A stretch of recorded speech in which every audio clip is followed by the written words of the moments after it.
बुजुर्गों, मेरी बात ध्यान से सुनिए। कोई पार्टी नहीं चाहती कि मुसलमानों की पार्टी बने। हम इस मुल्क में 35 करोड़ से ऊपर हैं। उत्तर प्रदेश में हम 20-22% हैं। हमारी तादाद बहुत है। हम वोट का समुद्र है। यह सब नदी और नाले हैं। श्री अखिलेश जी चाहते हैं कि मुसलमान हमें वोट तो दे, मजबूरी में दे या डर के दे। यह हमारी कोई जमीन नहीं चाहते, यह हमारा कोई झंडा नहीं चाहते, यह हमारी कोई पार्टी नहीं चाहते, यह हमारा कोई नेता नहीं चाहते। आप बताओ बुजुर्गों, नौजवानों, भाजपा के डर से दिए हुए वोट की कोई कीमत नहीं है।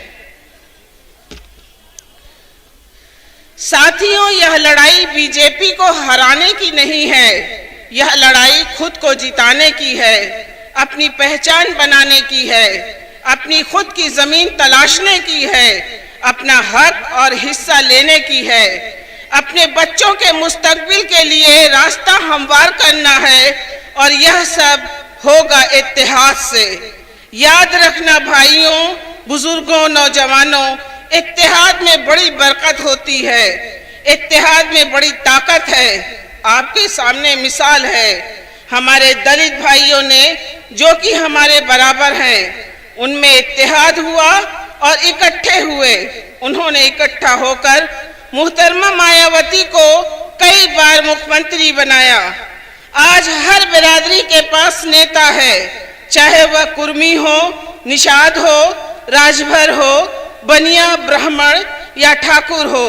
मुसलमानों की तादाद सबसे बड़ी है, लेकिन मुसलमानों का कोई अमीर या नेता नहीं है। जबकि हुजूर सल्लल्लाहु अलैहि वसल्लम ने फरमाया कि तुम सफर में हो तो भी अपना एक अमीर चुन लो। लेकिन अफसोस दर अफसोस, इतनी बड़ी तादाद होने के बावजूद हमने अपना कोई नेता नहीं बनाया। जबकि अल्लाह का शुक्र है कि अल्लाह ने हमें एक काबिल और एक लायक नमाजी और परहेजगार शख्सियत जनाब असदुद्दीन ओवैसी को दिया है। श्री अखिलेश जिन्ना का नाम लेकर मुसलमानों को खुश करना चाहते हैं, जबकि जिन्ना शराबी थे। इंग्लैंड में जिन्ना ने खुद कहा था कि मैं मुसलमान का नेता नहीं बल्कि वकील हूँ, और मुसलमानों के साथ ऐसी गद्दारी किया कि मुल्क का बंटवारा करा दिया, जिसकी भारी कीमत मुसलमानों को चुकानी पड़ी और आज भी चुकानी पड़ रही है। आज़ादी के 75 साल बाद आज मुसलमान टायर का पंचर बना रहा है, टेंडर या पेंटर है, मजदूरी कर रहा है या रिक्शा चला रहा है।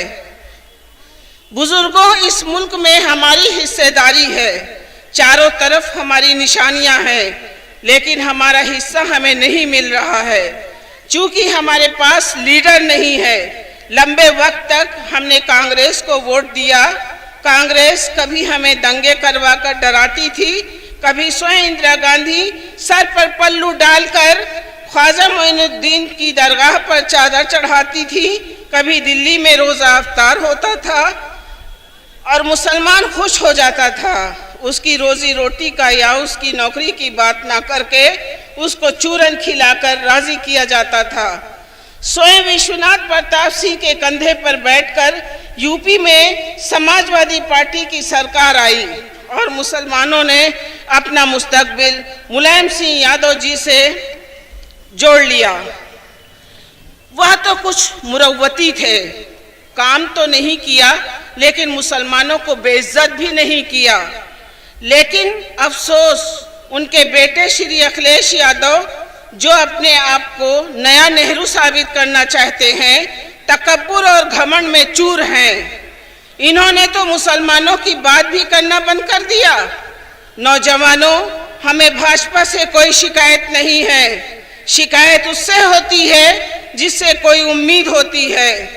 भाजपा ने तो दीवारों पर नारे लिख दिए थे कि मुसलमानों, तुम्हारा स्थान कब्रिस्तान या पाकिस्तान है, जबकि हम वो हैं कि हमारे बुजुर्ग बंटवारे के वक्त अपना वतन छोड़कर पाकिस्तान नहीं गए।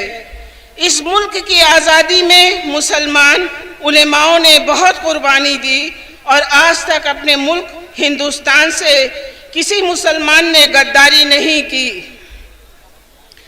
हर मैदान में मुसलमानों ने दुनिया में मुल्क का नाम रोशन किया।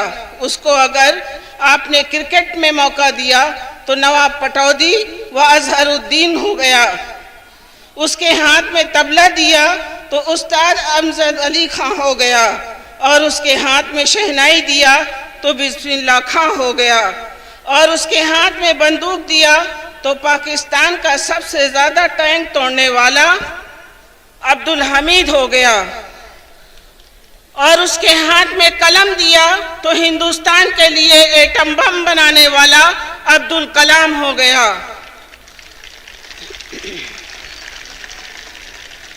मुसलमानों के मजहब में कहा गया है कि अपने मुल्क के वफादार रहो, और बेशक हम अपने मुल्क के वफादार हैं।